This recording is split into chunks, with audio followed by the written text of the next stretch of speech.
Olá, boa noite. Você já está assistindo Consumidor em Pauta, um programa de utilidade pública aqui da nossa querida TVE que vai ao ar diariamente de segunda a sexta-feira.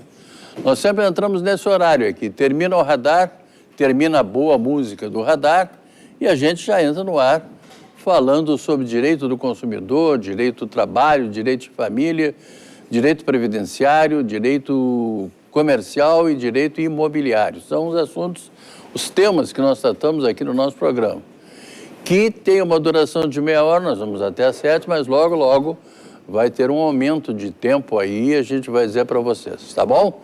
Então, vocês fiquem tranquilos que daqui a pouco a gente vai poder responder muito mais perguntas do que nós estamos respondendo atualmente. E as perguntas vocês podem mandar para a gente, vocês devem mandar para a gente através do nosso e-mail, que é consumidorempauta@tve.com.br. Podem mandar também através do nosso telefone, que é o 3230 1530, o telefone fixo aqui da TVE. Ou então pode mandar um WhatsApp para 985-946-773. 985-946-773 é o telefone para vocês perguntarem por WhatsApp. O prefixo, está me lembrando ela aqui, que é apenas mensagem de texto, tá bom? Então mande um WhatsApp para a gente aqui, através desse telefone, prefixo 51.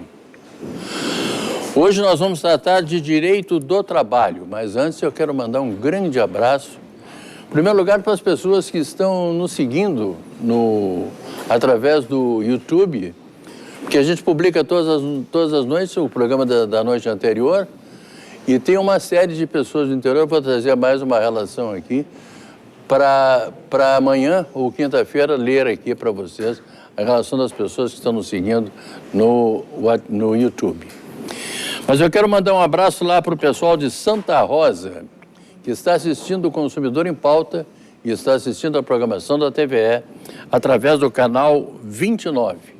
Tá bem? Então, um grande abraço aí para Santa Rosa e vocês podem mandar as perguntas para nós também, que nós sempre temos alguém aqui que vai responder as perguntas de vocês. Aliás, hoje nós temos um público de Grenal aqui. Ah, viu só? Estou dizendo para vocês, esse programa aqui, quando a gente menos espera, tem aquele monte de gente para responder perguntas de vocês. E todo mundo altamente capacitado. Eu tenho, por exemplo, aqui o Dr. Diego Paim, que é quem está aqui no centro, está acostumado a participar do nosso programa, é o titular, um dos titulares desse programa das terças-feiras. Boa noite, doutor Diego, tudo bem? Boa noite, Machado. Já aproveito para dar boa noite ao doutor Jorge Alberto, doutor Eduardo. É sempre uma grande honra participar aqui, Machado. Muito obrigado, doutor Diego. Lá do lado de lá, está o doutor Eduardo Batista Vargas. Boa noite, doutor Eduardo, tudo bem? Boa noite, Machado. Uma satisfação retornar ao teu programa. Muito obrigado. E aqui à minha direita, minha esquerda, né? Porque eu podia dizer que era minha direita, mas não sou canhoto, então está aqui na minha esquerda, doutor Jorge Alberto Araújo. Boa noite, doutor Jorge, tudo bem? Boa noite, Machado, sempre uma satisfação estar aqui. Boa noite, doutor Diego, meu amigo, colega Eduardo Vargas. Boa noite. O doutor Diego hoje ele veio credenciado aqui, né? Ele trouxe 2 juízes do trabalho para ficar ao lado dele aqui, né? Mas eu sempre mexo com esse pessoal. O doutor Diego é muito estudioso, doutor Diego nos dá uma surra aqui em direito de trabalho. Não, o doutor Diego teve bons professores, né, doutor Diego? Ah, isso com certeza. Bom, então, coisa boa. Não, aqui só vem gente boa.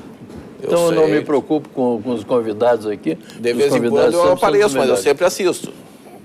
De vez em quando aparece, mas sempre assiste. Ele mais aparece do que assiste, mas em todo caso, não é, doutor Eduardo? Doutor Eduardo também tem aparecido seguidamente, o que para nós é uma grande honra, um grande orgulho. Vamos lá então para as perguntas, que são muitas. A primeira, doutor Diego, é do Pedro, que mora na cidade de Veracruz. A empresa na qual trabalho possui uma política de horários flexíveis que impõe obrigação moral aos funcionários de fazer 3 horas extras dia, chegando a 17 horas extras semana. às vezes, repetindo isso por até mais de um mês consecutivo. Isso é legalmente permitido? Pode ser flexível? Qual o tempo mínimo de descanso a ser cumprido em condições como essa? É a pergunta do Pedro lá de Veracruz. Já começamos recheados de informações, né? Evidente. Vamos lá. Pedro, muito interessante a tua questão, né? A empresa oferece, na verdade, ela impõe uma obrigação moral de um horário flexível com 3 horas extras por dia. Bacana esse horário flexível, né? É flexível para quem esse horário? Porque para os empregados, com certeza, pelo que eu estou vendo, pelo teu relato, não é, tá? Primeiro, a gente tem que analisar o teu contrato de trabalho. Tanto a Constituição Federal quanto a CLT prevêem que a jornada de trabalho normal do empregado pode ser acrescida de 2 horas extras, né, 2 horas suplementares, desde que isso esteja previsto no contrato de trabalho ou na norma coletiva, né, da categoria. A empresa pode obrigar o empregado a fazer as horas extras? Depende. A CLT prevê, se não me falha a memória, artigo 61, que se ocorrer motivo de força maior, como por exemplo um incêndio, uma inundação, ou quando houver serviços inadiáveis, necessidade de serviço imediato, sim, a empresa pode exigir que o empregado cumpra horas extras, tá? Fora isso, é um acordo entre o empregado e o patrão. No teu caso específico, eu até entendo que está havendo uma extrapolação habitual, e isso é prejudicial não só para ti, como para os teus colegas. Eu entendo que isso até é motivo para uma rescisão indireta do contrato de trabalho, uma jornada muito extensiva. Pô, 3 horas extras todos os dias é demais, né, para os empregados.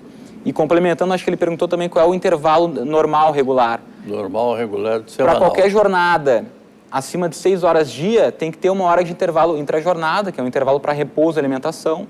Entre uma jornada e outra, tem um intervalo de 11 horas. Final de semana tem o intervalo de 24 horas do SR. Tá? Anual tem as férias também, então te aconselho a dar uma conversada com o teu empregador, porque o flexível, pelo que eu estou vendo, tá só para a empresa, né? Tem muita confusão aí, mas em todo caso, vamos lá. Doutor Eduardo, a próxima pergunta é do Ademir. Ele diz que trabalhou 16 anos numa empresa que encerrou as atividades e fez acordo judicial para pagar os direitos de todos. De 4 parcelas, pagou só 2 e nunca mais se manifestou. Faz 4 anos. Aí ele pergunta assim, cadê a Justiça do Trabalho do Brasil que assina um acordo e não faz cumprir? É assim mesmo, doutor Ademir? Pois é, Machado. O prezado telespectador, Ademir, né, é o nome dele. Né, primeiro, a situação é extremamente lamentável, né? A Justiça do Trabalho não compactua com esse tipo de comportamento de quem vai lá e firma um acordo judicial e descumpre. Contudo, Ademir, a Justiça do Trabalho não tem como garantir o cumprimento desse acordo. Né? O acordo, ele não é firmado com a Justiça do Trabalho, ele é firmado entre o trabalhador, o reclamante, aqui no caso você destaca que foram vários trabalhadores da mesma empresa, e o empregador. A Justiça do Trabalho apenas chancela esse acordo, ou seja, homologa essa transação judicial. Contudo, como eu disse antes, não há como a Justiça do Trabalho garantir que esse acordo vá ser cumprido. Ela tem meios coercitivos a fazer isso. Né? Por exemplo, certamente nesse acordo há uma imposição de multa e o vencimento antecipado das parcelas futuras, no caso 2 que deixaram de ser pagas. Então, o advogado do Ademir e dos demais colegas que ingressaram com essa ação deverá promover a execução desse acordo descumprido e a Justiça do Trabalho, né, na fase de execução desse processo, vai em busca do patrimônio dessa empresa, do patrimônio dos sócios dessa empresa, se ela não tiver mais em atividade, como ele refere que ela fechou, né? Então, os sócios dessa empresa também respondem por esse acordo. Eventualmente, empresas que possam ter ligação com essa empresa que efetuou o acordo, numa responsabilidade que nós chamamos de solidária com relação a essa empresa, também podem ser compelidas a cumprir esse acordo descumprido. Agora, eu sugiro ao nosso telespectador que procure junto ao seu advogado informações de como está tramitando essa execução e faça requerimentos necessários ao Judiciário Trabalhista, que eu não tenho dúvida nenhuma que vai atuar com muita firmeza na cobrança dessa dívida. Não pode todo mundo ficar quieto, conformado e esperando sem fazer nada. Tem que fazer alguma coisa. Sem dúvida, tem que fazer requerimentos no processo e a Justiça do Trabalho vai atender a todos esses dentro da legalidade possível. Por isso é uma das mais eficazes, né? Se não a mais. Doutor Jorge Alberto Araújo, tem a pergunta da Cristiane Machado, que não é minha parente, mas mora na Moradas da Ípica. Ganhei bebê e tirei licença maternidade normalmente, mas não consegui que quem ficasse com meu filho.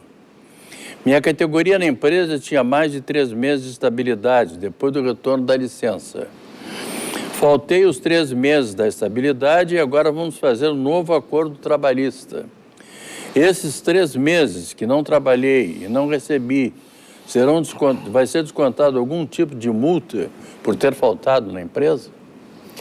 Bom, a Cristiane parece que ela vai fazer esse novo acordo extrajudicial, né? Vai submeter um acordo extrajudicial para homologação na Justiça do Trabalho.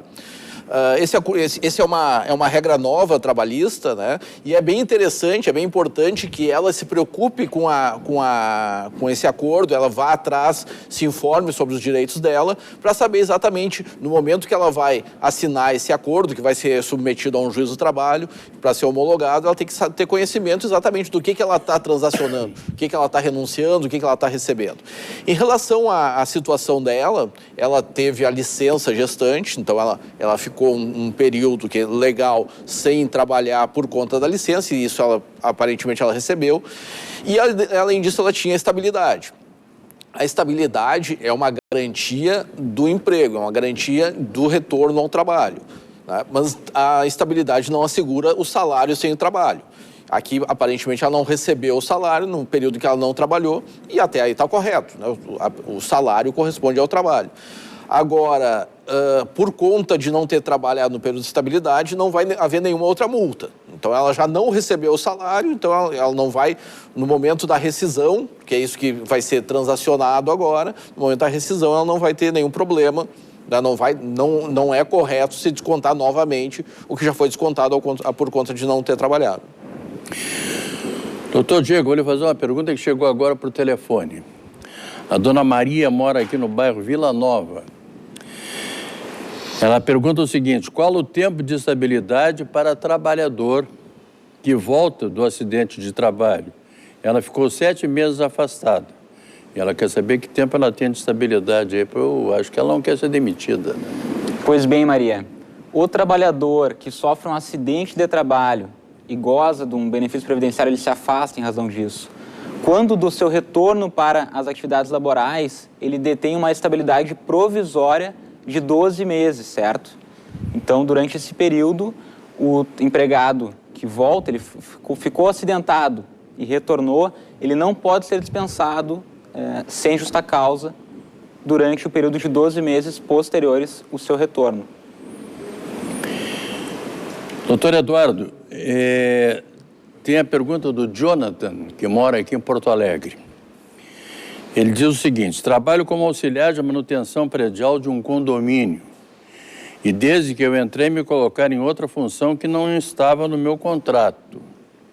Eu tive que cuidar da zeladoria toda do condomínio e ainda me botaram para fazer uma obra de reforma no salão de festas. Por isso ainda tenho que fazer horas extras, mas a empresa não me paga essas horas extras. E ele diz que recebe R$1.000 por mês já com desconto. E ele quer saber se isso está certo. E ele diz mais o seguinte: além disso, eu tenho que recolher todo o lixo do condomínio. Não teriam que me pagar insalubridade? Pois é, várias perguntas numa situação só, né? Mas é só para quem sabe, doutor. Vamos então analisar isso por partes, né? O direito do trabalho não assegura, Machado, ao trabalhador um salário para cada atividade desenvolvida. Sim.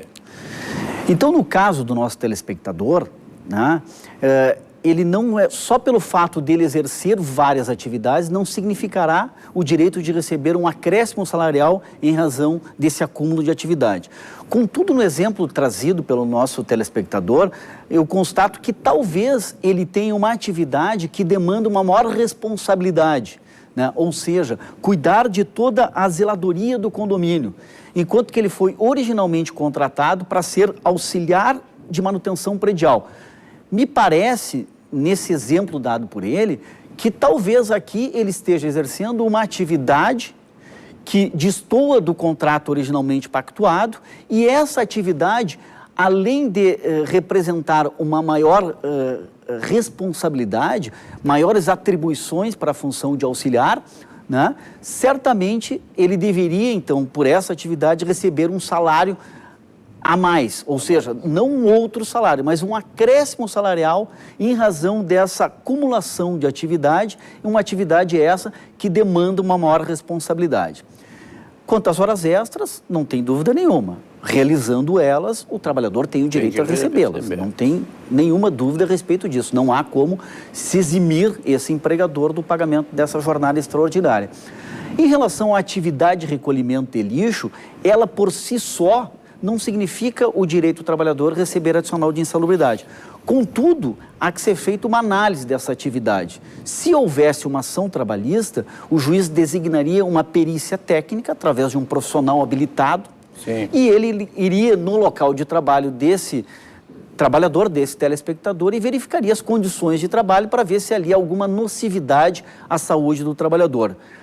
Pode ser que a forma como ele faz esse recolhimento, o contato que ele tem com esse lixo, né, com esses materiais, possa ensejar a ele o direito à insalubridade. Agora, não há como, nesse exemplo trazido, taxar, né, de uma forma convicta que ele tem o direito ao adicional de insalubridade. Isso deve ser verificado através de uma perícia técnica que averiguará as condições de trabalho do nosso telespectador. Doutor Jorge, eu lhe fazer uma pergunta aqui que chegou por telefone também, tá? Surpresa. O Cláudio mora na cidade de Canoas. Ele diz o seguinte: o filho foi professor do estado por 9 anos. Era contratado, ficou com depressão, está em auxílio-doença e foi demitido. Aí o seu Cláudio quer saber o que o filho tem que fazer. Pois é, eu não sei se esse caso, não sei se ele não está regulamentado pela legislação estatutária dos servidores, mas considerando, vou considerar que ele é seletista, se ele está em depressão e se ele está em licença, esse período, o contrato, ele fica suspenso. Então, ele não pode ser despedido no curso dessa suspensão, senão isso é irregular. Tá? Eventualmente, terminada a suspensão, quando ele recebe alta, se for considerado acidente de trabalho, como foi o caso do Diego, ele tem os 12 meses de estabilidade, ou, se não, ele pode ser despedido, se não houver relação de causa e efeito com o trabalho, daí Sim. não é considerado doença de um trabalho, daí ele pode ser despedido. Doutor Diego, a dona Vera Lúcia, ela mora na cidade de Canoas. Ela diz o seguinte: me acidentei no trabalho e rompi um dos tendões. Estava há 4 meses na empresa. Como não fui no médico, no mesmo dia, alegam que não tinha direito nenhum. Na primeira perícia deu que eu estava com incapacitada, mas não tinha tempo de carência. Estou há 4 meses nessa situação, aguardando cirurgia. Ela é auxiliar de limpeza. Dona Vera Lúcia, está tudo errado. Tudo errado. A empresa fez tudo errado, dona Vera Lúcia. Se a senhora se acidentou trabalhando, isso é um acidente de trabalho, certo? O que a empresa deveria fazer imediatamente? Além de prestar todo o auxílio, porque a empresa tem o dever de zelar pela saúde e segurança de todos os seus empregados. Então, além de prestar todo o auxílio, levar para o médico e tudo mais, ela teria que emitir a CAT, que é o Comunicado de Acidente de Trabalho. Esse comunicado é feito para o governo, para o INSS mais precisamente. Por que isso? Independe se a senhora foi imediatamente ao médico, demorou 1 dia ou 2, enfim. O empregado estando incapacitado, ele tem, ainda mais sofrendo acidente de trabalho, né? Ele tem que ir ao médico e é constatada a incapacidade por parte do médico, os primeiros 15 dias de afastamento é dever da empresa pagar os salários desse período. Passando de 15 dias de afastamento, ou seja, de incapacidade, Exemplo, a senhora falou que estava, acho que há 4 meses, né? Já está há 4 meses agora na cirurgia, incapacitada. Então, a empresa tem o dever de lhe encaminhar para o INSS. A partir do 16º dia, a obrigação de lhe pagar, nesse caso seria um auxílio-doença acidentário, é do INSS, certo? Então, por isso mesmo que a empresa tem a obrigação de encaminhar o empregado para o INSS. E, se tratando de acidente de trabalho, não tem essa carência que, pelo que eu entendi, foi o INSS que disse que não tinha carência. Óbvio, ele não recebeu o comunicado de que aquilo foi um acidente de trabalho. Então, aconselho que você converse com o seu empregador para que ele emita isso, informe o INSS e a senhora peça uma reconsideração, certo? Peça de novo uma perícia no INSS, porque a senhora tem direito, sim. Se a senhora está incapacitada e sofreu acidente de trabalho, o INSS não pode lhe exigir carência. E não resolvendo a situação com a empresa, aconselho que a senhora procure um advogado da sua confiança para resolver essa situação. Estão todos aqui os convidados com a canequinha nova do nosso programa aqui, Consumidor em Pauta, e o logo da TVE também, que eu já mostrei ontem, não, mas vamos mostrar hoje de novo aqui, tá? Consumidor em Pauta, TVE. Bonito, né?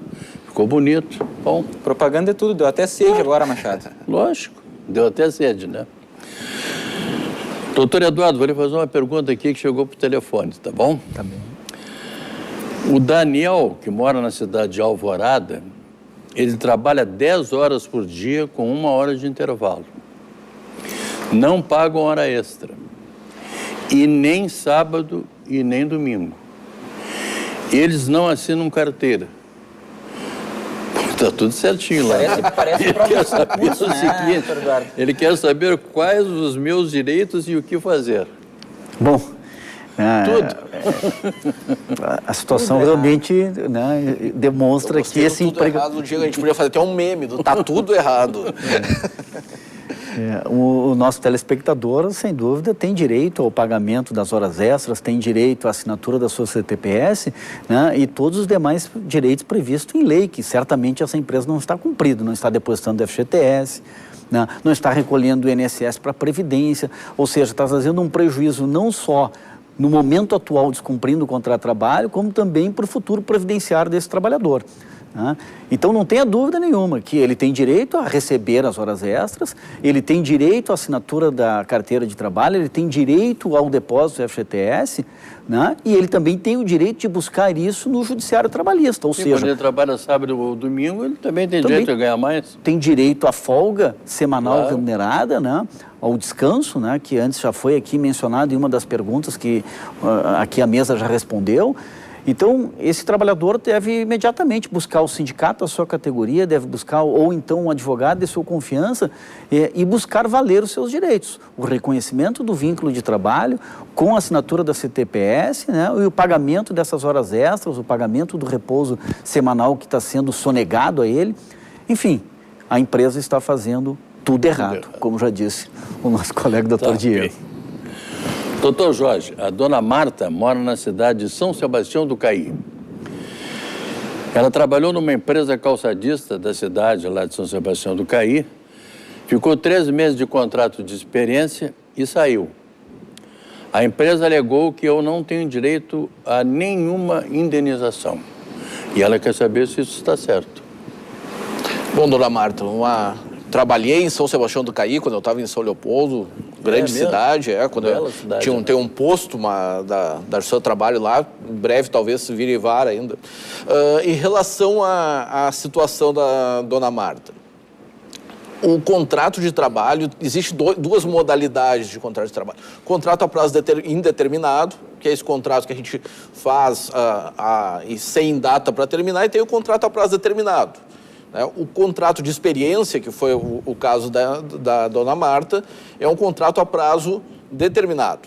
Então, a dona Marta, ao final dos 3 meses, ela entendeu que não tinha interesse, a experiência para os dois, então ela também estava experimentando o empregador, ela entendeu que não tinha interesse em continuar e se retirou. No caso, ela não vai ter direito a indenização nenhuma, até porque foi uma iniciativa dela, o desligamento. Ela vai ter direito a férias, né, a proporcionalidade das férias, então são 3/12avos de férias com 1/3, a proporcionalidade do 13º, 3/12avos do 13º, o FGTS sobre isso, e se tiver alguma outra parcela que tenha e o saldo de salário, aliás, né? Então é exclusivamente isso que ela tem direito, né? A empresa tem que pagar na rescisão essas parcelas para ela. Doutor Diego, vou lhe fazer uma pergunta aqui do telefone, pode ser, não? Claro. Claro. Porque as perguntas aqui são sempre fáceis. Só são difíceis para o juiz, para o advogado sempre é mais. Contrário. Ao contrário. É o contrário. Eu hoje falei o contrário. A dona Luciana mora no bairro Partenon aqui. O empregado de empresa privada ainda tem direito à greve? E ela quer saber o que a lei prevê nisso, doutor. O empregado de empresa privada. Se tem direito a fazer greve. Olha, boa questão. Se é uma empresa pública, até vou pedir ajuda dos nossos juízes aqui. O empregado seletista, sim, tem direito à greve, né? Está lá no artigo 9º, se não me falha a memória.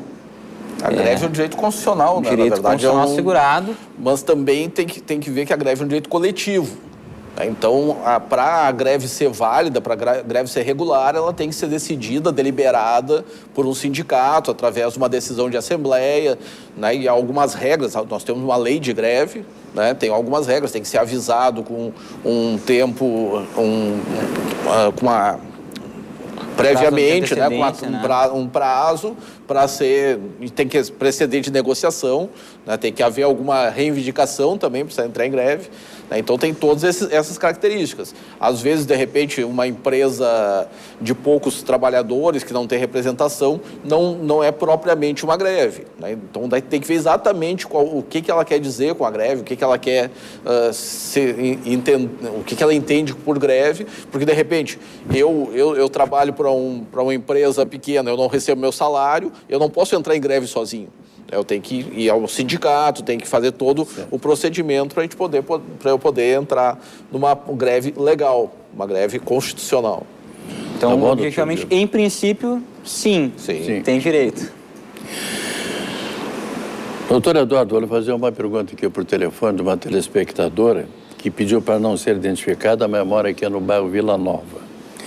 Ela quer saber dos juízes, por isso que eu estou perguntando exatamente para o senhor, porque o senhor, o doutor Jorge aqui. Ela trabalha num hospital, é técnica de enfermagem e é lotada num setor e trabalha em outro. Ela leva os equipamentos de 100 quilos até o outro setor. Ela quer saber se isso aí é desvio de função ou qual a definição que se dá para isso? Eu respondi uma pergunta antes que tratava mais ou menos desse tema, né? Então, a princípio, essa atividade de carregamento, deslocamento de equipamento não é inerente à atividade inicial dela, a atividade original, a prevista no contrato de trabalho, né? O trabalhador também tem, vamos dizer assim, o direito de não ser submetido a um trabalho, né, que prejudique ou danifique a sua saúde, né? A própria CLT tem regramento sobre o peso dos equipamentos que podem ser movimentados pelo trabalhador, né? Certamente não é de 100 quilos, ele deve ter um auxílio mecânico para fazer esse transporte de um equipamento de tal tamanho, né, de tal peso, né? Agora, com relação ao acréscimo salarial, eu não vejo, Machado, possibilidade, assim, no exemplo trazido pela nossa telespectadora. Me parece que é um desvio de função para uma atividade que não teria previsão nessa nova atividade de uma remuneração diferente daquela que originalmente ela já percebe, né? Ela é auxiliar ou técnica de enfermagem, né? E o trabalho de carregamento, deslocamento desses equipamentos, certamente dentro dessa instituição hospitalar, não significa um salário maior, né? Tem que se analisar melhor o caso concreto da nossa telespectadora, né? Sugiro que ela busque talvez o sindicato de sua categoria ou um advogado de confiança e possa a eles relatar melhor o que ela está fazendo, né? A atividade exatamente exercida e se isso pode ou não representar o direito a um acréscimo salarial. Lamentavelmente, o nosso tempo é curto e eu quero agradecer muito ao Dr. Jorge Araújo, que esteve aqui conosco, também ao Dr. Eduardo Vargas e ao Dr. Diego Paim, que sempre está conosco aqui. Lembrando que amanhã às 6h30 estarei de volta para tratar de direito comercial. A todos vocês, muito obrigado, muito boa noite e até lá.